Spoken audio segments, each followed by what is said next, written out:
हाय, आपके साथ मैं हूँ Surabhi Sharma. India TV YouTube channel subscribe करिए, बेल आइकन दबाएं।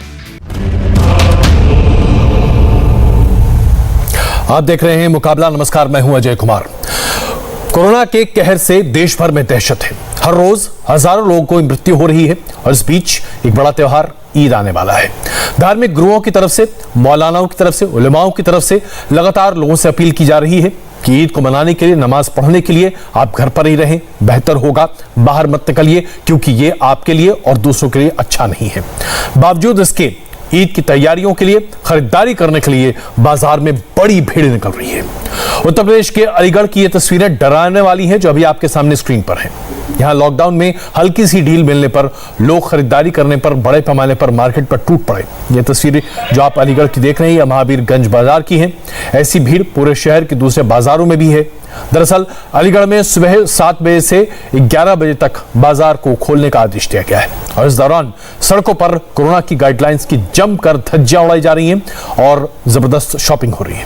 इसमें कोई शक नहीं कि ईद का त्योहार मनाना हम सबों के लिए बड़ा महत्वपूर्ण है, लेकिन इसकी वजह से मार्केट्स में जब इतनी भीड़ होती है तो फिर आपके दिल में दहशत फैलने लगती है कि क्या एक बहुत बड़ा कोरोना का वेव फिर सामने खड़ा होगा। इसके साथ साथ अब आपको हम हैदराबाद की ये तस्वीरें दिखाते हैं जिसे देखने के बाद आप सोचने को मजबूर हो जाएंगे कि क्या ईद की शॉपिंग वाकई में लोगों की जान से भी ज्यादा महत्वपूर्ण है। बाजार में जबरदस्त भीड़ लगी हुई है। सोशल डिस्टेंसिंग तो न के बराबर है और मास्क भी न तो चेहरे पर है और न ही नाक के ऊपर। कोरोना की तमाम गाइडलाइंस का जबरदस्त उल्लंघन हो रहा है और ऐसा लग रहा है जैसे कि लोगों में कोरोना के संक्रमण का कोई डर है ही नहीं। लॉकडाउन सुबह 10 बजे से लागू होगा। इस बीच हैदराबाद में जबरदस्त तरीके से शॉपिंग के लिए लोग बाहर निकल चुके हैं। अब आपको हम मुंबई की तस्वीर दिखा रहे हैं। मुंबई के कुर्ला मार्केट में भी कुछ ऐसी ही तस्वीरें सामने आई हैं जहां बड़े पैमाने पर ईद के लिए खरीदारी करते हुए लोग दिखाई दे रहे हैं और बाहर सड़कों पर आप देख रहे हैं शॉपिंग के लिए लोग मार्केट में बाहर निकले हुए हैं। कोरोना के गाइडलाइंस का जमकर उल्लंघन हो रहा है। कहीं से आप देखकर यह नहीं कह सकते कि महाराष्ट्र में, खास करके उन जगहों पर जहां मुस्लिम बहुल्य इलाके हैं, वहां पर किसी भी तरह की गाइडलाइन का कोई पालन होता हुआ दिखेगा। यह बात तब है जबकि हर किसी की तरफ से ताकीद की गई है कि आप कृपा करके ईद मनाने के लिए अपने घर में रहें, सड़कों पर बाहर मत निकलें, मस्जिद मत जाएं, सार्वजनिक जगहों पर इकट्ठा ना हो, एक जगह पर खड़े होकर नमाज मत पढ़िए। ये तमाम हम आपको जो तस्वीरें दिखा रहे हैं इसका मकसद सिर्फ और सिर्फ एक है। धार्मिक उत्सव मनाना अपने आप में बिल्कुल सही है, लेकिन जब हम देख रहे हैं कि पूरे देश में महामारी कितने बड़े पैमाने पर है, तब क्या वाकई में इस तरह का धार्मिक उत्सव दिखाया जाना चाहिए। अब जरा पॉजिटिविटी रेट देखिए और पॉजिटिव रेट से आप समझ जाएंगे कि क्या स्थिति है। यह हम आपको दिल्ली एनसीआर की पॉजिटिविटी रेट दिखा रहे हैं। नू, जो कि दिल्ली से महज 1.5 घंटे की दूरी पर है और हरियाणा का एक महत्वपूर्ण क्षेत्र है, वहां पर पॉजिटिविटी रेट है 64.3%।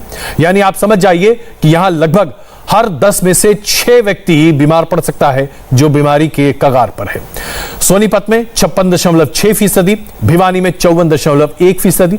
इन सभी इलाकों में हम आपसे ये कह सकते हैं कि एक अच्छी आबादी है जनसंख्यकों की है। पानीपत का भी यही हाल है, 51.5%। फरीदाबाद 44.5%। आप देखते चले जाइए, ये पॉजिटिविटी रेट जो सामने आ रही है ये बता रही है कि आज स्थिति बहुत गंभीर है और खास करके उन जगहों पर जहां पर आप अल्पसंख्यक कंसंट्रेशन बड़े पैमाने पर देख रहे हैं। तो आखिरकार क्या वजह है कि आज लोग अपने ही कौम के वरिष्ठ नेताओं की बात मानने को तैयार नहीं है? क्यों नहीं लोग बात मानने को तैयार हैं? क्यों नहीं यह अपील जो की जा रही है इसका कोई असर होता हुआ दिखाई दे रहा है? यही सवाल आज हमारे लिए बहस का सबसे बड़ा मुद्दा है। मुकाबला में आज इसी पर हम बहस कर रहे हैं और हमारे साथ भारतीय जनता पार्टी से अपराजिता सारंगी जी हैं, हमारे साथ गुरदीप सिंह सप्पल जी कांग्रेस पार्टी से हैं, जफर सोरीशवाला मुस्लिम स्कॉलर हैं, पूर्व चांसलर हैं मौलाना आजाद यूनिवर्सिटी के, इस वक्त हमारे साथ मौजूद हैं। शुरुआत में जफर भाई आपसे करना चाहता हूं, तमाम अपील की जा रही है, हर कोई ये कह रहा है कि ईद अपने घर पर मनाइए। अगर आप 5 आदमी मिलकर घर पर नमाज पढ़ लेते हैं ईद की तो इससे बेहतर नमाज हो ही नहीं सकती। बाजारों में भीड़ देखिए, ऐसा लगता है जैसे किसी को कोरोना का डर ही नहीं है। क्या हो रहा है? देखिए, मैं आपको एक बात बता दूं, पहले तो इस्लाम में बहुत क्लियर कट ये जो वबा जिसको कहते हैं यानी पेंडेमिक, ये सेकंड खलीफा हज़रत उमर के ज़माने में प्लेग फैला था। ये ख़ास तौर से सीरिया के इलाकों में। तो वहाँ के जो गवर्नर थे, जो प्रॉफिट के कंपेनियन थे, उन्होंने ये कहा, मैं इन्वर्टेड कॉमा में एग्जैक्टली जो हदीस के लफ्ज़ हैं वो आपके सामने कोट करता हूँ जी। यूँ कहा कि ये वबा है और इसका ईंधन इंसान है। जैसे आग का ईंधन लकड़ी होती है, ऐसे इस वबा का यानी पेंडेमिक का ईंधन इंसान होता है। तो तुम फैल जाओ, ये नहीं कहा कि मस्जिद में आओ, अजा यानी एक बीमारी आई है तो मस्जिद में दुआ के लिए आओ या रोजे रखो, यूं कहा फैल जाओ। जैसे आग को रोकने के लिए लकड़ी को हटाओगे, आग में से जितनी लकड़ी कम हो जाएगी, आग इतनी कम हो जाएगी। तो ऐसे ही ये बीमारियां जो हैं, इसमें लोग दूर दूर हो जाएं, यानी फैल जाएं। तो मैं आपके टीवी के माध्यम से हाथ जोड़ के लोगों से कहना चाहता हूं कि देखो, ये इस किस्म का निकलना इस वक्त ये निहायत गुनाह कबीरा है, यानी नेकी तो बहुत दूर की बात है। आप गुनाह को ओढ़ रहे हैं अपने अंदर, और इतना बड़ा गुनाह कि आप अपनी जान को तो हलाकत में डाल ही रहे हैं, लेकिन इसकी वजह से सैकड़ों की जानों को हलाकत में डाल रहे हैं। तो मैं आपको हाथ जोड़ के एक विनती करना चाहता हूं कि घर में बैठें, नमाज घर में अदा करें। और देखिए, खुशी का भी एक वक्त होता है जी, ये वक्त खुशी का है ही नहीं। यानी आप देखिए कि हम में से हर एक जो है, किसी न किसी का आसपास के लोगों के इंतकाल हुए, मौत हुई है। तो ये खुशी का वक्त बिल्कुल नहीं है, बल्कि जो आप खरीदी के लिए जो पैसे लिए हैं आपने या जमा किए हैं, मैं आपसे दरख्वास्त करता हूं कि आपके आसपास में ऐसे बेचारे कितने ही हैं कि जिनके पास एक वक्त के खाने का मयसर नहीं है। तो ये खरीदी के जो पैसे हैं, ये ईद में जो खुशियां मनाने का जो पैसा है, उसको वहां पहुंचा दें। इससे बड़ी कोई खुशी नहीं हो सकती दुनिया में। बिल्कुल सर, आपके ख्याल बड़े नेक नमाज घर में और हम उम्मीद करते हैं कि अल्पसंख्यक समाज आपकी इन बातों को बहुत ही गंभीरता से सुनेगा और अमल करेगा। अब राजता जी, मैं आपसे जानना चाहता हूं कि अब हरियाणा के नूह की पॉजिटिविटी रेट हम दिखा रहे थे, 64% पॉजिटिविटी रेट नूह में है।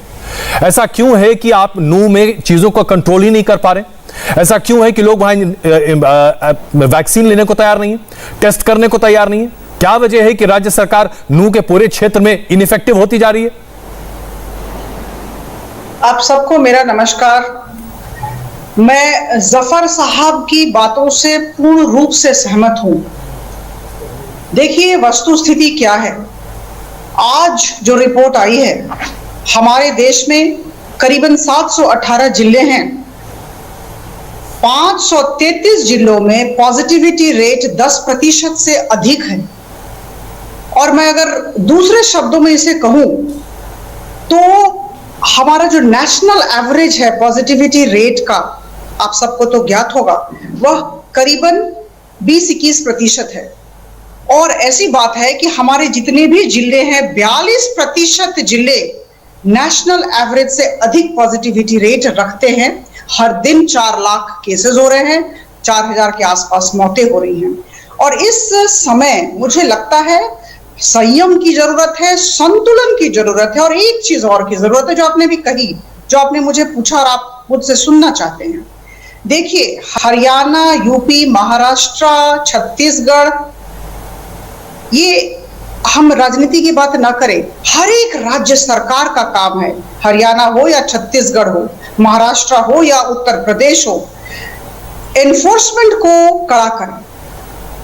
अभी क्या स्थिति है आप सब जानते हैं, मैं भी जानती हूं। करीबन 10 राज्यों में कंप्लीट शटडाउन है और करीबन 22 राज्यों और केंद्र शासित प्रदेशों में राजिता जी ये कहकर कि कंप्लीट एनफोर्समेंट होना चाहिए, मुझे ये पूछना जिम्मेदारी से बची नहीं जा सकती बात यहाँ पर। देखिए राजिता जी बड़ी स्पष्ट है, ऐसा क्यों है कि 1% आबादी नूह की वैक्सीन ले पाई है अभी तक? क्या लोग नहीं लेना चाहते? सरकार वहां पर नहीं कर रही है? वहां पर इन्फेक्शन रेट इतना ज्यादा है, वहां पर तो बहुत ज्यादा ध्यान देना चाहिए। अल्पसंख्यकों का बड़ा समूह वहां पर रहता है और वहां पर जिस तरह से इन्फेक्शन फैल रहा है, ये बहुत बड़ी जिम्मेदारी है सरकार की। बिल्कुल जिम्मेदारी है, मैं आपके साथ सहमत हूं। और देखिए, केंद्र सरकार नीति देती है, केंद्र सरकार सहयोग करती है, मार्गदर्शन देती है और संसाधन जुटाती है, लेकिन राज्य सरकारों का काम है प्रबंधन और कार्यान्वयन और एनफोर्समेंट। जो भी जिस तबके के लोग हों, जिस समुदाय के लोग हों, ये शताब्दी में एक बार की महामारी है। मुझे लगता है शताब्दी में 1 या 2 महामारी ऐसी होती है, ये वैसी महामारी है। मुझे लगता है हरियाणा की राज्य सरकार को इस दिशा में काम करना होगा। और आपने सही फरमाया, इस दिशा में किसी भी तरह की कोताही को हम बर्दाश्त नहीं कर सकते। चलिए, आप ये कबूल रहे हैं, बहुत अच्छी बात है और हम तारीफ करते हैं, कम से कम आप मानते हैं कि हरियाणा की सरकार को इस पर ध्यान देना चाहिए। सप्पल साहब, मैं आपसे जानना चाहता हूं, जिस तरह से बड़े पैमाने पर ईद की शॉपिंग के लिए लोग बाहर निकल कर आ रहे हैं और ऐसा लग रहा है जैसे कि हर्षोल्लास के साथ ईद मनाया जाए, क्या ये अपने आप में सही है? इस पर कैसे नकल कसी जाए? अजय कुमार जी, कोरोना को जब आप धर्म में बांटेंगे तो ठीक नहीं है। ईद की शॉपिंग भी उतनी ही गलत है, कुंभ में भीड़ लगी उतनी ही गलत है, मोदी जी की रैलियों में भीड़ जमा हुई दूर दूर तक जहां तक उन्होंने देखा वो भी गलत है। क्योंकि कोविड जो है वो धर्म नहीं मान रहा है, वो सबके लिए है। और जो पॉजिटिविटी रेट का आपने आंकड़े दिखाए हैं, आपने नूह एक छोटा सा इलाका दिखाया, वहां पे स्थिति चिंताजनक है, लेकिन आज कर्नाटक में भी 55% है पॉजिटिविटी रेट, गोवा में भी 55% से ऊपर है। तो वहां पे ईद नहीं मना रहे हैं गोवा में और कर्नाटक में। तो सवाल यह है कि ये जो कोविड है इसमें भीड़ लगाना गलत है, चाहे वो ईद के नाम पे लगे, चाहे वो कुंभ के नाम पे लगे, या चाहे कोई और जश्न मनाने के नाम पे लगे, चाहे किसी भी रूप में हो। क्योंकि इस वक्त सबसे सीरियस बात है, लोग भटक रहे हैं, बेड नहीं है, ऑक्सीजन नहीं है, और इतनी बड़ी समस्या है कि हमारा पूरा सिस्टम, चाहे कोई राज्य हो, मैं किसी एक राज्य की बात नहीं कर रहा हूं, हर राज्य का सिस्टम कोलैप्स कर चुका है। तो इस समय कोई भी भीड़ लगना, लेकिन जहां तक एक धर्म को अगर हम आइडेंटिफाई करेंगे वो गलत है, हर एक के लिए गलत है, ईद के लिए भी गलत है। सप्पल साहब, हम यहाँ किसी धर्म को आइडेंटिफाई नहीं कर रहे, क्योंकि ये त्योहार बड़े पैमाने पर आ रहा है और हर कोई इससे बड़े मिलजुल कर ईद मिलन का एक त्योहार है। लेकिन इस त्योहार पर जब आप देख रहे हैं कि किस तरह की मार पड़ रही है, तो ये हम आगाह करना चाहते हैं लोगों को। यहाँ पर हम किसी धर्म स्पेसिफिक बहस के लिए कीजिए, आप आगाह कीजिए, सिर्फ नूह के बारे में मत कीजिए, आप गोवा के बारे में भी कीजिए, आप कर्नाटक के बारे में भी कीजिए, आप इन सब जगहों के बारे में भी कीजिए जहां उतनी ही खतरनाक स्थिति है जितनी नूह के अंदर। चलिए, आपने बात कही तो मैं अभी फिरंगी में अली साहब हमारे साथ हैं, जहां नहीं है, फिरंगी में अली साहब नहीं है, आपने अपील की है तमाम लोगों से, आपने कहा है कि लोग घर पर ही ईद मनाएं और इसके लिए आपका बयान बहुत पहले सामने आया था, सार्वजनिक तौर पर आपने कहा। इसके बावजूद उत्तर प्रदेश की सरकार को कई जगहों पर धारा 144 लागू करनी पड़ रही है और उसके साथ साथ कई जगह कर्फ्यू भी लागू करना पड़ रहा है ताकि कोई कानून का उल्लंघन न करते दिखे। ऐसा क्यों होना चाहिए वली साहब? देखिए, कोई भी जो भी हम लोगों ने अपील की है, जाहिर सी बात है वो जो वबा फैली हुई है उसी को मद्देनजर रखते हुए की हुई है। और जहाँ तक आपने यूपी का एग्जाम्पल दिया है, तो यूपी में बीमारी तेजी से फैली है और स्टेट्स में भी फैली है, और उसको मद्देनजर रखते हुए यहाँ की गवर्नमेंट ने ये एक राइट स्टेप लिया है कि लॉकडाउन इम्पोज किया है। लॉकडाउन की सभी शहरियों को अपनी और अपने घर वालों की कम से कम जान की हिफाजत को मद्देनजर रखते हुए लॉकडाउन के रूल रेगुलेशन पर पूरी तरीके से अमल करना चाहिए। और हम लोगों ने भी आवाम से यही अपील की है कि घर में रहें, घर में ही रह करके जिस तरीके से पूरा रमज़ान भर सब लोगों ने घर में रह करके ही रोज़े रखे हैं, तरावी भी की जमातें अगर आप देखें तो कहीं पर भी मस्जिद में कोई बड़ी जमात नहीं हुई है, बल्कि सभी लोगों ने अपने घरों पर ही जमातों का एहतिमाम किया है, अपने घरों में रह कर ही सबने अफ्तार किया है। कहीं कोई भी अफ्तार का पब्लिकली जहाँ तक सवाल है, तो अगर आप यूपी में एग्जाम्पल लें तो यूपी में कहीं पर भी बड़े पैमाने पर शॉपिंग नहीं हो रही है। नहीं, मैं तस्वीरें दिखा रहा हूं मैली साहब, अभी आप देखिए, अगर आप इंडिया टीवी देख रहे हो तो आप तस्वीरें देखेंगे। हम अलीगढ़ की तस्वीरें दिखा रहे हैं, हम फिरोजाबाद की तस्वीरें दिखा रहे हैं, इससे पहले हमने बदायूं में जो कुछ हुआ वो दिखाया आपको। हम हैदराबाद की तस्वीरें दिखा रहे हैं जो आज सुबह की है, जहां पर बहुत बड़े पैमाने पर लोग बाहर निकलकर शॉपिंग कर रहे हैं और कोविड के तमाम नियमों का पालन नहीं हो रहा है। ये स्थिति है अभी। देखिए, इतना बड़ा स्टेट है, करोड़ों की आबादी है, अगर 4-5 जगह पर ऐसा हो रहा है तो उसको पूरे स्टेट पर उसको नहीं मुसल्लत किया जा सकता है। लेकिन अगर एक जगह पर भी हो रहा है तो वो गलत है, ऐसा किसी को नहीं करना चाहिए। और जैसा कि सरेशवाला साहब ने फरमाया है कि मजहब इस्लाम में अपनी जान और अपने घर वालों की जान की हिफाजत मजहबी फरीजा करार दिया गया है। और जाहिर सी बात है, हर घर में कोई भी ऐसा खानदान इस वक्त नहीं होगा जिसके कि घर में कोई डेथ ना हुई हो, इंतकाल नहीं हुआ हो। इसीलिए हम लोगों ने ये अपील की है कि सब लोग अपने ईद के बजट का 50% गरीब गुरबा में तकसीम करें, जो हमारे यहाँ ईद के मौके पर ज़कात दी जाती है या जो हदिया और फिदिया दिया जाता है या जो ईदी दी जाती है, वो भी हम लोगों ने अपील की है कि लोग उसको सोशल वर्क में लगाएं। और अगर आप यहाँ अगर देखेंगे तो देखेंगे कि बहुत बड़े पैमाने पर लोग, चाहे राशन हो, चाहे गल्ला हो, चाहे खुद सिवैयाँ हो, बड़े पैमाने पे गरीब गुरबा में इररिस्पेक्टिव ऑफ रिलीजन तकसीम किया जा रहा है। सिर्फ यही नहीं बल्कि हम लोगों के यहाँ इस्लामिक सेंटर में और भी ऑर्गेनाइजेशंस फ्री में कोविड की दवाएं भी तकसीम कर रही हैं। ये तमाम सिलसिला चल रहा है। और ईद के दिन के लिए भी हम लोगों ने ये अपील की है कि सब लोग घर में रहकर ही ईद मनाएं, घर में रहकर ही नमाज अदा करें और कहीं ना मिलने जाएं और मोबाइल और सोशल मीडिया के जरिए से ही एक दूसरे को मुबारकबाद दें। आपको याद होगा पिछले साल ईद में भी यही पोजीशन थी, हालांकि इस वक्त उससे कहीं ज्यादा खतरनाक है। पिछले साल ईद में भी सबने इसको फॉलो किया था और पूरी उम्मीद है कि इंशाल्लाह ईद में भी सब लोग इसको फॉलो करेंगे। अब इसी के साथ मैं एक दूसरा सवाल आपके सामने और जफर भाई दोनों के सामने रखना चाहता हूं, और वो सवाल ये है कि क्यों ऐसी धारणा है अल्पसंख्यकों के बीच में बड़े पैमाने पर कि कोरोना का वैक्सीन अगर आप लेते हैं, जो वैक्सीन कोरोना से लड़ने के लिए है, तो फिर आपकी सेहत खराब हो जाएगी। लोग वैक्सीन लेना नहीं चाहता।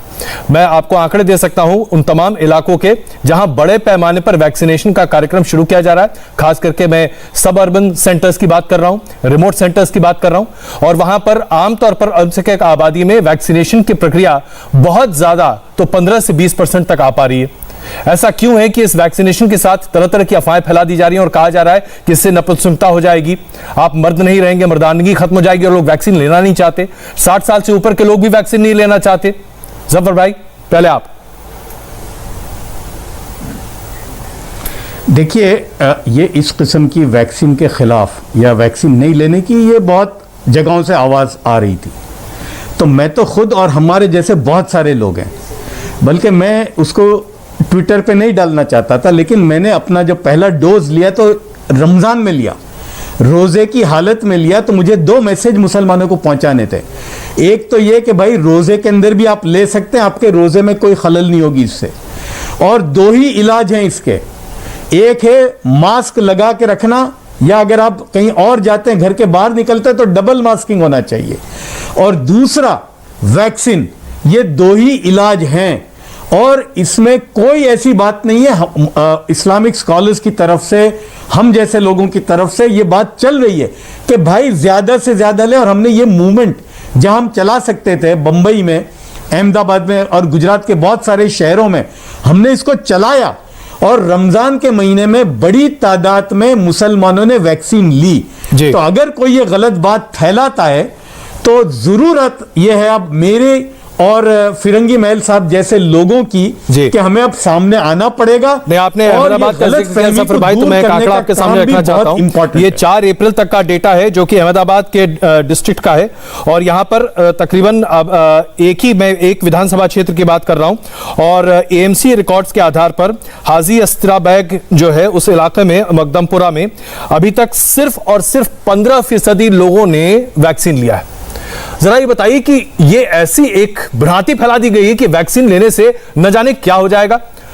मेहरी साहब, मैं आपसे जानना चाहता हूं, ये वास्तविकता आज देश में कई जगहों पर अल्पसंख्यक वैक्सीन नहीं लेना चाहते। एक डर है लोगों के दिमाग में, एक खला बैठा हुआ है।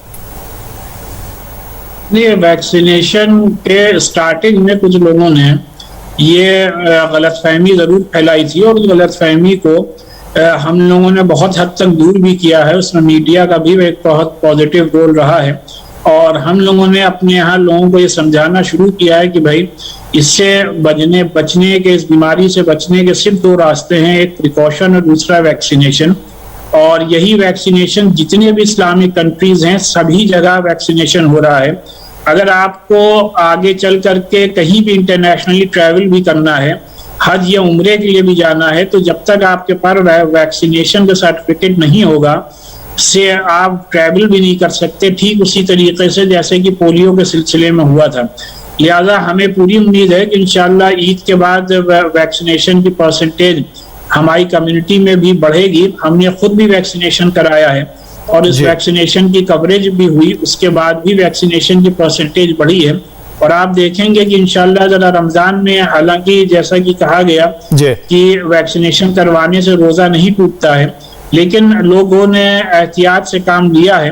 लेकिन इंशाल्लाह ईद के बाद इसकी परसेंटेज में इजाफा होगा और लोग बड़ी तादाद में वैक्सीनेशन कराएंगे। महत्वपूर्ण बात आपने यहां पर कही कि अब चलिए उम्मीद है कि ईद के बाद बढ़ेगी, लेकिन अपराजिता जी, वैक्सीनेशन की पूरा कार्यक्रम ही हमारा धता बैठ जाएगा जब इस तरह की बातें और इस तरह की गलत सोच के साथ लोग आगे बढ़ेंगे।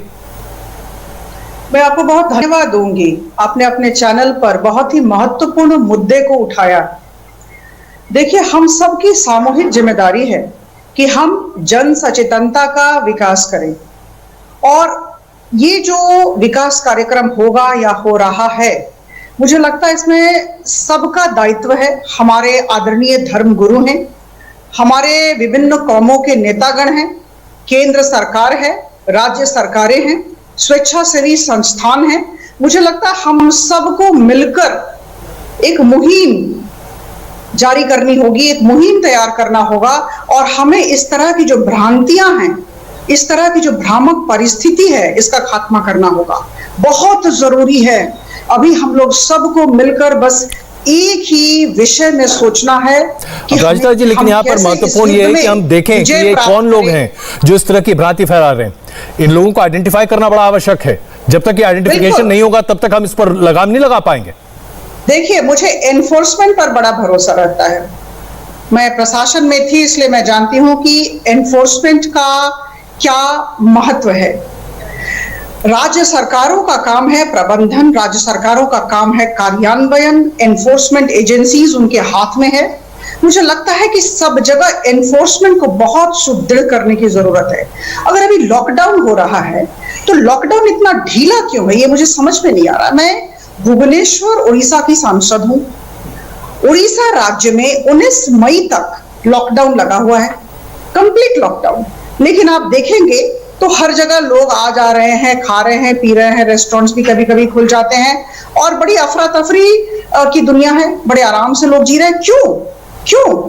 तो मुझे लगता है कि कहीं ना कहीं एनफोर्समेंट में ढिलाई है, और हम जो बार बार ये कह रहे हैं कि हमें यूनिवर्सल लॉकडाउन चाहिए, बिल्कुल गलत है। प्रधानमंत्री जी ने बहुत ही सही कहा कि ये अंतिम विकल्प होना चाहिए। माइक्रो कंटेनमेंट जोन्स हो, state can be a unit, और इसमें एनफोर्समेंट को मजबूत किया जाए। और जब सरकारें मजबूत करें तो मुझे लगता है हमारे धर्मगुरु, हमारे कौमों के नेता, स्वेच्छासेवी सब मिलकर एक साथ आएंगे। सबका काम है कि हम बिल्कुल। अब सफल जी, यही सवाल मैं आपके सामने रखना चाहता हूं। दो महत्वपूर्ण मुद्दा, एक तो डिसइंफॉर्मेशन कैंपेन, जिसके लिए कई लोग कांग्रेस पार्टी के ऊपर भी उंगली उठाते रहे, और दूसरी तरफ इन्फोर्समेंट, जिसके लिए कई बार उन राज्यों को भी जिम्मेदार ठहराया गया जो कांग्रेस शासित हैं। आप क्या कहेंगे? पहले तो मैं जो आपने आंकड़े दिए उसको कुछ बोलना चाहूंगा। बार कहती आ रही हूँ, आपका ये कहना था, और आज भी कहूंगी कि कोरोना से दो मुद्दों को अलग रखना चाहिए, एक विकास के कार्य और दूसरा राजनीति। बिल्कुल सफल साहब, आपने राज्य में आंकड़ा दिया, कौन सी सरकार है, किस राजनीतिक दल की सरकार है, ये देखने का अभी वक्त नहीं है। हम लड़ाई करेंगे, करते ही रहते हैं, वो बाद में करेंगे। गुरदीप सिंह जी बैठे हुए हैं, जरूर लड़ाई करेंगे, लेकिन अभी समय नहीं है। अभी हम सबको एकजुट होना है। सफल जी जवाब दे रहे हैं, और युद्ध में जी सफल जी जवाब दे रहे हैं, प्लीज उनकी बात सुन लेते हैं, प्लीज। जी गुरदीप जी। अपराजिता जी, मैं राजनीति की बात नहीं कर रहा हूँ। बार बार मैं हर रोज यही कह रहा हूँ चैनल पे कि राजनीति की बात नहीं करेंगे, लेकिन जो आंकड़े दिए कि 18% लोगों ने वैक्सीन लगाने के लिए तैयार हुए नूह में, आपने अभी यही बोला। जी नहीं, मैंने अहमदाबाद का डेटा दिया था। अहमदाबाद का डेटा है और एक असेंबली कंस्टिट्यूएंसी का है जो अभी आपके सामने प्रस्तुत किया था मैंने सफल साहब। जी हाँ, तो 18% है। सच ये है कि पूरे देश में भी 17 करोड़ लोगों को वैक्सीन लगी है, जो पूरी आबादी का 12.5% है। तो आपके हिसाब से देश भर में 12.5% का एवरेज आ रहा है, और अहमदाबाद में 18% है, तो कहीं से कम नहीं है। पहले इस बात को समझिए। दूसरी बात, ये कहना कि नूह में या किसी और इलाके में या अलीगढ़ में, अहमदाबाद में लोग कम लगा रहे हैं, इसको भी थोड़ा सा अलग ढंग से देखने की जरूरत है। अभी हर दिन 15 लाख लोगों को वैक्सीनेशन लग रहा है, क्योंकि 15 लाख लोगों की वैक्सीन की सप्लाई हो रही है, और पर जिला ये एवरेज 200 के करीब आता है। यानी एक जिले में एक दिन में केवल 2000 लोगों को वैक्सीन लग पा रही है, क्योंकि इसकी ज्यादा सप्लाई नहीं है। और अब 2000 लोगों को हर जिले में वैक्सीन के औसत पे हम किसी एक छोटे ब्लॉक को लेके, किसी एक इलाके को लेके अगर उसको एक्सट्रापोलेट करेंगे, उसके ऊपर जनरलाइज कर देंगे कि ये कम्युनिटी नहीं लगा रही है, ये गलत है। तीसरी बात, जहां तक डिसइंफॉर्मेशन की बात है जी, ये बात बिल्कुल क्लियर है कि कोरोना से अगर कोई चीज बचा सकती है तो वैक्सीन है। वैक्सीन के अलावा और कोई तरीका नहीं है जिससे कोरोना से लड़ा जा सकता है। वैक्सीन के अंदर ये बात सही है, इंटरनेशनली कभी 93%, कभी 94% एफिकेसी की बात आई है। ये भी बात सच है कि कहीं पे ब्लड क्लॉटिंग से डेथ की बात आई है, लेकिन ये हर वैक्सीन हर दवा के साथ होता है। ये वैक्सीन पूरी तरह सुरक्षित है और इसको लगाने के सफल साहब, मुद्दा यहाँ पर यह है कि एक बड़ी जमात, एक अल्पसंख्यकों की बड़ी जमात कहती है कि हम वैक्सीन नहीं लगवाएंगे क्योंकि इससे हमारे शरीर पर असर पड़ेगा, और ये उनके दिमाग में खला बैठा हुआ है। इसको कैसे दूर कीजिएगा? किसी न किसी ने तो इसको दिमाग में फिट किया है ना। बहुत सारे ऐसे बयान सामने आए हैं ना, कहा गया कि भाई उसमें चर्बी हो सकती है, इसलिए हम उस वैक्सीन को इस्तेमाल नहीं करेंगे। आप याद कीजिए, नवंबर से लेकर फरवरी तक का पूरा दौर बड़े पैमाने पर इस तरह का दुष्प्रचार किया गया था। आप पूरी कम्युनिटी के लिए ये बात नहीं कह सकते हैं। दुष्प्रचार भले ही हुआ, एक आध आदमी डेटा कह रहा है बयान किया था, उस डेटा के हिसाब से कहीं नहीं है कि कोई एक कम्युनिटी, खासतौर पर मुस्लिम कम्युनिटी की अगर आप बात कर रहे हैं, वो वैक्सीन कम लगवा रही है। डेटा ये नहीं कह रहा है। डेटा ये कह रहा है कि ऑन एन एवरेज पूरे देश में एक बराबर का ट्रेंड नजर आ रहा है। तो जहां तक बात डिसइंफॉर्मेशन की है, तो केवल एक कम्युनिटी में नहीं, बहुत सारे लोगों में ये डिसइंफॉर्मेशन चला है। पढ़े लिखे लोगों में भी ये जो कैंपेन चला है, इस कैंपेन के खिलाफ हम सबको खड़े होने की जरूरत है। उसमें किसी एक कम्युनिटी की बात ना करें। डेटा ये कह रहा है कि पूरे 2 हिस्ट्री के अंदर वैक्सीनेशन समान रूप से चल रहा है और पूरे देश के अंदर एवरेज इस समय ठीक है वैक्सीनेशन का। फिरंगी वैली साहब, आप कुछ कह रहे थे? नहीं, मैं कह रहा था एक आध आदमी ने, किसी ने इस तरीके का बेबुनियाद बयान दिया था, उसकी बुनियाद पे यह नहीं कहा जा सकता कि पूरी कम्युनिटी का ये मानना, ये परसेप्शन है। जहां कहीं भी वैक्सीनेशन ड्राइव चल रही है, मुसलमान आगे आकर के वैक्सीनेशन तमाम कम्युनिटीज में जैसे लग रहा है वैसे मुसलमानों में हो रहा है। जैसा मैंने आपको एग्जाम्पल पेश किया कि हमने खुद वैक्सीनेशन करवाया, हमारे साथ एक बड़े पैमाने पर लोगों ने कराया है। तो जैसे जैसे गवर्नमेंट की तरफ से वैक्सीन मुहैया कराई जाएगी, वैसे वैसे इसका रेट बढ़ेगा और इंशाल्लाह मुसलमान, जैसा मैंने अर्ज किया कि ईद के बाद आप देखेंगे कि उनमें मुसलमानों में भी इसकी परसेंटेज काफी बढ़ेगी। जी जरूर भाई, आप हमसे कुछ कहना चाह रहे थे। हम यहाँ पर फिलहाल एक छोटा सा ब्रेक लेते हैं, वापस आएंगे और उसके साथ साथ इस सवाल पर भी चर्चा करेंगे कि आज सरकार को इस बारे में स्पष्टीकरण देना पड़ा और कहना पड़ा कि 5G की वजह से कोरोना नहीं फैल रहा, और बड़े पैमाने पर इस दुष्प्रचार को भी सामने फैलाया जा रहा है और खास करके अल्पसंख्यक के बीच में इसे बड़े पैमाने पर फैलाया जा रहा है। क्यों ऐसा हो रहा है? क्यों एक खास प्रकार का दुष्प्रचार लोगों को भ्रमित करने के लिए सामने रखा जा रहा है? एक दुष्प्रचार की वजह से आज हमारे बीच कोरोना के मामले भी बढ़ते दिखाई दे रहे हैं और उसे लेकर वैक्सीनेशन को लेकर लोगों में हिचकिचाहट है। अपराजिता सारंगी जी हमारे साथ भारतीय जनता पार्टी से, गुरदीप सिंह सप्पल जी कांग्रेस से, मौलाना खालिद रशीदी जी हमारे साथ मौजूद हैं और सरीश जफरवाला साहब भी हमारे साथ मौजूद हैं। ब्रेक से पहले सरीश जफरवाला साहब, आप कह रहे थे, उसके साथ साथ आप जो कहना चाह रहे थे वो कहें, उसके साथ साथ मैं ये सवाल भी आपके सामने रख दूं। दुष्प्रचार का एक और माध्यम यह भी बताया जा रहा है कि 5G की वजह से कोरोना का वायरस फैल रहा है और ये लोगों को बहुत ज्यादा अफेक्ट कर रहा है। जफरवाला साहब,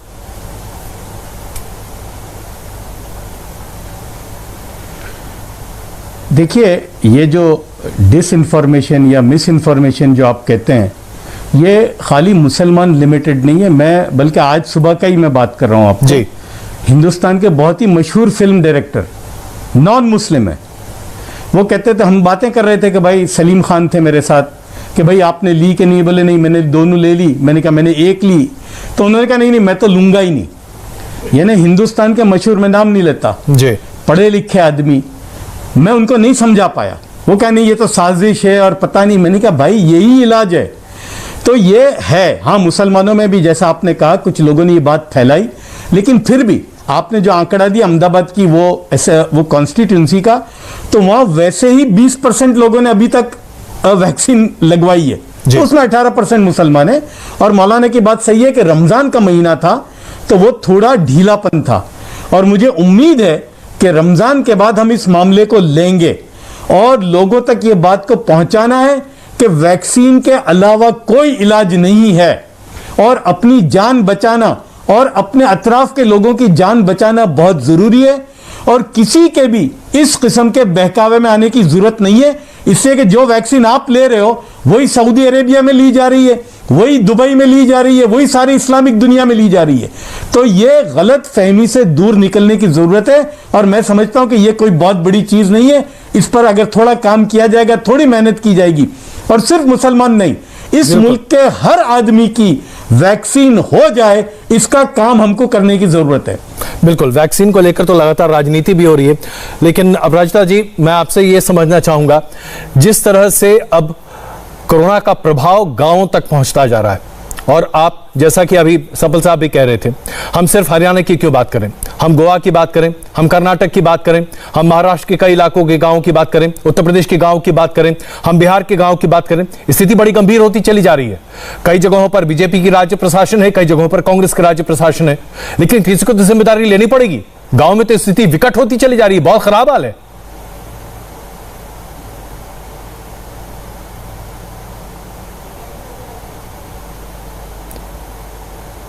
ऐसा लग रहा है कुछ तकनीकी दिक्कत है जिसकी वजह से आवाज नहीं आ पा रही है अपरिचित से। सफल साहब, यही सवाल अगर मैं आपके सामने रखूं, क्या वजह है कि आज सरकारें जिम्मेदारी लेने से कन्नी काट रही हैं, चाहे वो किसी की पार्टी की सरकार क्यों ना हो? नहीं, मुझे नहीं लगता कि जिम्मेदारी लेने से कन्नी काटी जा रही है। मैं कांग्रेस की बात कर सकता हूं।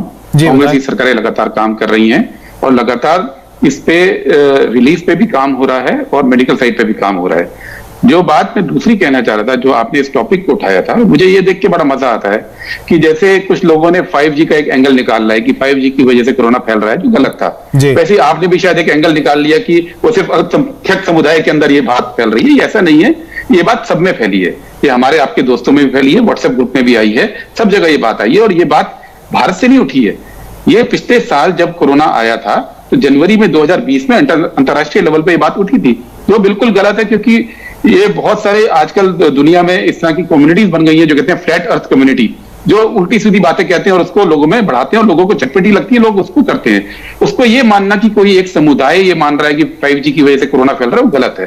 कुछ लोग मानते हैं, जो एंटी साइंटिफिक लोग हैं वो मानते हैं, और 5G का कोई लेना देना नहीं है इससे। ये एक वायरस है और इस वायरस से निपटने के लिए सरकारें कांग्रेस की जो है वो अपने दम पे काम कर रही हैं, लगातार केंद्र से भी बात कर रही है, केंद्र के साथ मिलकर भी जो काम हो सकता है उसको कर रही हैं। आपने कहा कांग्रेस की सरकारें काम कर रही हैं, तो जरा राजस्थान का आंकड़ा देख लीजिए ना, राजस्थान का आंकड़ा देखिए तो सही, बताइए तो सही वहां गाँव में क्या स्थिति है। आप बिल्कुल बहुत बुरी स्थिति है ना गांवों के। जिस दिन राजस्थान के मुख्यमंत्री खुद ही कह चुके हैं कि हमारे पास पॉजिटिविटी रेट बहुत ज्यादा गांव में आ रही है, स्थिति बहुत विकट है, एक विस्फोट होने वाला है। अब इसकी जिम्मेदारी कौन लेगा? इस बात को इस देश का प्रबुद्ध वर्ग पिछले 1 महीने पहले कहना शुरू कर दिया था कि अगर आप लाखों की संख्या में अगर कुंभ स्नान में लोग जाएंगे और वापस गांव में आएंगे तो फैलेगा। ऐसा तो नहीं कि कांग्रेस के गांव से लोगों को कुंभ जाने से मना कर दिया गया हो, लोग गए, लोग वापस आए हैं। खुद मध्य प्रदेश ने एक जगह पे सागर में जब किया था तो 61 में से 60 लोग कोरोना पॉजिटिव निकले थे और वही आज कैरियर बन गए हैं। तो गांवों के अंदर जो फैल गया है उसमें ये सुपर स्प्रेडर इवेंट्स काम किए हैं, जो कई तरह के हैं। मैं सिर्फ कुंभ को नहीं कह रहा हूं, कुंभ उनमें से एक है। इलेक्शन जो यूपी के अंदर हुए वो 2 है, जो स्टेट इलेक्शन हुए वो 3 है। और चौथी बात कि सेकेंड वेव ने आना ही था, सेकेंड वेव आती है, थर्ड वेव आती है, ये पूरी दुनिया को मालूम है और इसकी वजह से आज दिक्कत है। अपराजिता जी इसका जवाब दें आप। कुंभ, यूपी के पंचायत चुनाव जिसका असर राजस्थान में भी दिखाई दे रहा है, सफल साहब हमें चाहते हैं कि हम इसको मान लें, और उसके साथ साथ चुनाव और फिर तमाम तरह की बातें और अस्वीकार करना केंद्रीय सरकार का कि एक बहुत बड़ी महामारी है। नहीं, बिल्कुल हम अस्वीकार नहीं करते हैं। किसने कहा केंद्र सरकार अस्वीकार करती है? मैं आपको कह दूं कि स्थिति बहुत ही गंभीर है। जब मैंने अपने वक्तव्य की शुरुआत की थी, मैंने कुछ आंकड़े दिए, इस आंकड़े से सब लोग अवगत हैं। और सबसे बुरी बात हुई है कि इसका रूरल स्प्रेड हो गया है, जो आपने अभी कहा, ग्रामांचल में ये फैल गया है और ये बहुत ही डरावनी बात है। लेकिन मैं आपको ये तो जरूर कहना चाहूंगी कि स्थिति को सुधारने की दिशा में केंद्र सरकार और सारी राज्य सरकारें, सारी स्वच्छासेवी संस्थानों की मदद लेकर बहुत काम कर रही हैं, आप्राण चेष्टा किया जा रहा है। और जैसा कि अभी एस्टीम पैनलिस्ट ने कहा, देखिए 2 ही मेरी तरफ से सुझाव हैं, या फिर मुझे लगता है हम सब मानते हैं इस बात को। पहली बात, जन सचेतनता का विकास, लोग घर के अंदर रहें। प्रधानमंत्री जी बार बार एक ही बात कहते हैं, दवाई भी और कड़ाई भी। तो हमें घर के अंदर रहना है और सबको कहना है। लेकिन ये कड़ाई दिख नहीं रही है ना। दूसरी सबसे बड़ी समस्या तो ये कड़ाई नहीं दिख रही कहीं पर। वैक्सीनेशन, कांग्रेस पार्टी तो कहती है कि आप पूरा लॉकडाउन कर दीजिए। देखिए, वैक्सीनेशन को हमें रैंप अप करना होगा और इस दिशा में भी आप सब जानते हैं, हमने सेंटर की तरफ से, सेंट्रल गवर्नमेंट ने एफिडेविट भी फाइल किया सुप्रीम कोर्ट में कल, और मुझे लगता है जो भी एफिडेविट में लिखा है सबके सामने है, वो बहुत पारदर्शिता के साथ हम लोगों ने देश के समक्ष रखा है एफिडेविट की बातें, और हम लोग रैंप अप कर रहे हैं वैक्सीनेशन। और सफल साहब, आप संतुष्ट हैं अपराजिता जी के बयान से? हम ला रहे हैं, रैंप अप किया जा रहा है वैक्सीनेशन के पूरे प्रोसेस को, बहुत अच्छे से चीजों को संभालने की कोशिश की जा रही है। नहीं, मैं उनके इस बात से बिल्कुल सहमत हूं। हम लोग लगे हुए हैं और इस दिशा में हम लोग काम कर रहे हैं, इसमें राजनीति नहीं होनी चाहिए और हर तरह का प्रयास। मेरे पास सारे आंकड़े हैं, समय नहीं है, इसलिए मैं आंकड़े आप लोगों के समक्ष सफल साहब को जवाब दे देते हैं। सफल साहब प्लीज। हाँ, मैं उनकी इस बात से बिल्कुल सहमत हूं कि वैक्सीनेशन ही एकमात्र हल है और वैक्सीनेशन बढ़ाना पड़ेगा। पर वैक्सीनेशन बढ़ाना जुड़ा है वैक्सीनेशन के प्रोडक्शन से। कांग्रेस पार्टी लगातार सरकार से मांग कर रही है कि प्रोडक्शन को बढ़ाइए, और बढ़ाने का एक तरीका है कि आप कंपलसरी लाइसेंसिंग को इस्तेमाल कीजिए, और जो हमारे यहाँ व्यवस्था बनी हुई, जो फैक्ट्री है, जो मैन्युफैक्चरिंग कैपेसिटी है, उसको इस्तेमाल करके आप वैक्सीन की उत्पादन को बढ़ाइए। आज की तारीख में एक दिन में 15 लाख वैक्सीन का उत्पादन हो रहा है। इसके हिसाब से हमें सालों लगेंगे जब तक कि हम वैक्सीन को नहीं बढ़ाएंगे उत्पादन को। अभी जो अगस्त तक वैक्सीन लगनी है वो 60 करोड़ डोज लगनी है अगस्त तक, और ऑर्डर दिया गया 28 करोड़ वैक्सीन का, तो 32 करोड़ डोज तो वैसे ही कम है अगस्त तक। और जो हमको 86 करोड़ लोगों को लगाना है, उसके लिए 86 करोड़ का मतलब होता है 192 करोड़ लोगों को जो हमने वैक्सीन लगानी है मार्च तक। उसके लिए प्रोडक्शन के ऊपर काम अभी नहीं हो रहा है, वो काम किसी एक दो कंपनियों के पास का नहीं है, उसके लिए ओपन अप करना पड़ेगा। उसके लिए ओपन अप करने की मांग की जा रही है, कंपलसरी लाइसेंसिंग यूज कीजिए। ये प्रावधान भारत ने लड़कर 90s के अंदर जब गैट और डंकल का प्रस्ताव आए थे, तो लड़कर ये अधिकार रखा था कि हम कंपलसरी लाइसेंसिंग को रखेंगे, ताकि जब जरूरी हो हम पेटेंट को किनारे करके जनता के लिए सस्ती दवाई, सस्ती वैक्सीन बना सके। तो उस प्रावधान को आज इस्तेमाल करने की जरूरत है। अपराजिता जी, दावे और हकीकत में जमीन आसमान का फर्क है, कम से कम कांग्रेस पार्टी के प्रवक्ता तो यही कह रहे हैं। कांग्रेस तो कहेगी, कांग्रेस का काम है कहना, और लेकिन जो आंकड़े उन्होंने दिए क्या वो गलत है? बात ये है कि जो आंकड़े उन्होंने दिए क्या वो गलत है? वैक्सीन को बढ़ाना है और इस दिशा में सतत काम कर रहे हैं। मैं आपको बता दूं हमारा टारगेट ग्रुप क्या है। बहुत संयम और संतुलन के साथ बात को समझने की जरूरत है। हमारा टारगेट ग्रुप है 14 करोड़ ऐसे लोग जो 60 साल से ऊपर के हैं, करीबन 21 करोड़ ऐसे लोग हैं जो 45 और 50 के बीच के हैं, और उसके नीचे 18 से 44 के करीबन 60 करोड़ लोग हैं। कुल मिलाकर करीबन 94 करोड़ जो अभी तक हमारे सामने आए हैं, 94 करोड़ लोग हैं जिन्हें हमें लगाना है। 17 करोड़ लोगों को वैक्सीन डोजेस दिया गया है, और मैं आपको बता दूं India is the fastest vaccinating country in the world. 17 crore लोगों को पहली डोज दी गई है, जनसंख्या कंप्लीट डोजेस की बात कीजिए। मेरा इसमें सिर्फ ये कहना है जी, नहीं अपराजिता जी, मेरा सिर्फ ये कहना है, नहीं मुझे आप बोलने दें, सरकार ने अगस्त तक 30 करोड़ का टारगेट रखा है। आप मुझे बोलने दें, 30 करोड़ लोगों को 60 करोड़ वैक्सीन देने का टारगेट। बस एक सवाल है मेरा, आप उसको बोलिए। एक सवाल मेरा, आप मुझे एक बोलने सवाल सुन दीजिए। मैंने तथ्य दिया, आप बोलिए। तथ्य दिया, मेरा सिर्फ और एक इस पर सवाल है क्या आपसे। काम हो रहा है मुझे लगता है सरकार को बोलने का। जी जरा सवाल तो सुन लीजिए सफल साहब का, प्लीज। जी सफल साहब प्लीज। सिंपल है अजय जी कि सरकार का टारगेट है, केंद्र सरकार का टारगेट है अगस्त तक 30 करोड़ लोगों को वैक्सीन लगाना, डबल डोज यानी 60 करोड़ डोज, और ऑर्डर दिया है 28 करोड़ का अभी तक, पहली बात। और 28 करोड़ में भी 5 करोड़ सीरम भारत बायोटेक को दिया है, जिसकी आज क्षमता 4 लाख वैक्सीन पर मंथ की है। वो कहते हैं कि हम अपनी क्षमता बढ़ा रहे हैं, बढ़ा भी देंगे, इस बारे में कोई दो राय नहीं है, लेकिन अगस्त तक नहीं बढ़ेगी वो क्षमता। तो 60 करोड़ डोज चाहिए, 28 करोड़ का आपका ऑर्डर है, तो ये जो मिसमैच है ये चिंताजनक है। बिल्कुल अपराजिता जी, इसका जवाब हम आपसे लेंगे। जी मौजूद हैं, गुरदीप सप्पल साहब हमारे साथ हैं, मौलाना खालिद रशीदी जी और उसके साथ साथ जफर शेरवाला भी हमारे साथ मौजूद हैं। अपराजिता जी एक छोटा जवाब दीजिएगा क्योंकि वक्त हमारे पास बड़ा कम है, कि आखिरकार ऑर्डर देने और उसके साथ साथ जरूरत, इसका जो फर्क है जो अभी सप्पल साहब ने रखा है, क्या इसका कोई जवाब है आपके पास? हम लोगों के प्रयासों के पश्चात जो हमारी 2 कंपनियां हमें वैक्सीन दे रही थी उनमें काफी बढ़ोतरी हुई है। सेरम ने 5 करोड़ पर मंथ की जगह पर अब 6.5 करोड़ हम लोगों को उनसे मिल रहा है। भारत बायोटेक से हम 90 लाख हमें मिलता था और 90 लाख पर मंथ मिलता था। अब ये बढ़ के 2 करोड़ हो गया है, आप सब जान लें। और जुलाई तक इन दोनों की तरफ से काफी बढ़ोतरी होने की संभावना है और इस दिशा में बातें हो गई हैं, एग्रीमेंट हो गया है। स्पुतनिक 5 के बारे में हम लोग सब लोग जानते हैं। स्पुतनिक 5 ने कहा था 30 लाख देंगे और अब 1 करोड़ 20 लाख डोजेस अब वो लोग देना शुरू कर रहे हैं। इसके अलावा मैं आपको बता दूं 3 पब्लिक सेक्टर अंडरटेकिंग्स के साथ हमारी सरकार की बातचीत हो चुकी अपराजिता जी, है। आपके हिसाब से 90 करोड़ लोगों को जो वैक्सीनेट करना है कितना वक्त लगेगा? कितने वक्त में आप सबको वैक्सीनेट करा देंगे? कि जुलाई महीने तक जी संख्या में बहुत बढ़ोतरी होने जा रही है। नहीं, और कुछ आंकड़े बताइए ना। जब आप इतना सब कुछ लेकर बैठी हैं तो सरकार को इस बात का अंदाजा तो होगा ही ना कि आप 90 करोड़ लोगों को 7 महीने में करा देंगे, 6 महीने में करा देंगे। एक टारगेट तो होगा।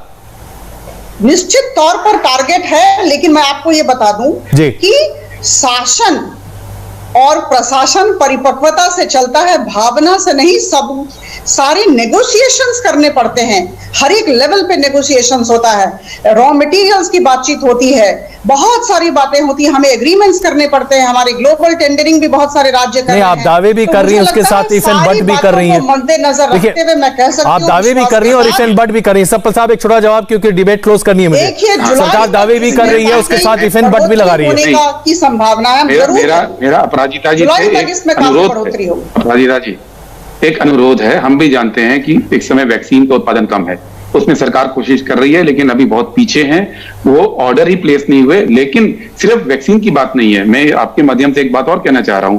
अब जैसे एक इंजेक्शन है टॉसिली इंजेक्शन, पूरे उसकी त्राही मची हुई है।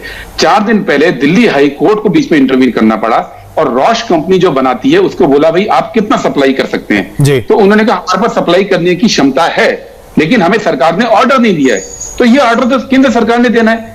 तो केंद्र सरकार जब इतनी त्राही मच रही है एक इंजेक्शन के लिए, 2.5-3 लाख में ब्लैक में वो इंजेक्शन बिक रहे थे, 2.5-3 लाख के ब्लैक में। नहीं, कमियां तो बहुत है सफल साहब, इसमें कोई शक नहीं है और डिमांड बहुत ज्यादा है, इसलिए शायद ब्लैक मार्केटिंग भी हो रही है। लेकिन मुझे इस बहस को हमें यहीं पे खत्म करना पड़ेगा, अफसोस।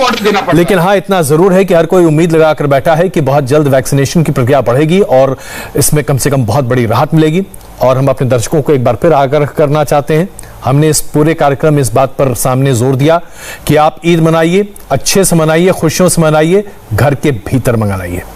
हिंदू, मुसलमान, मंदिर, मस्जिद, इन तमाम चीजों से अलग सिर्फ कोरोना की इस जंग पर हमें जीत हासिल करनी है और यही बात मुख्य थी हमारे मुकाबला में, इस बड़ी बहस में।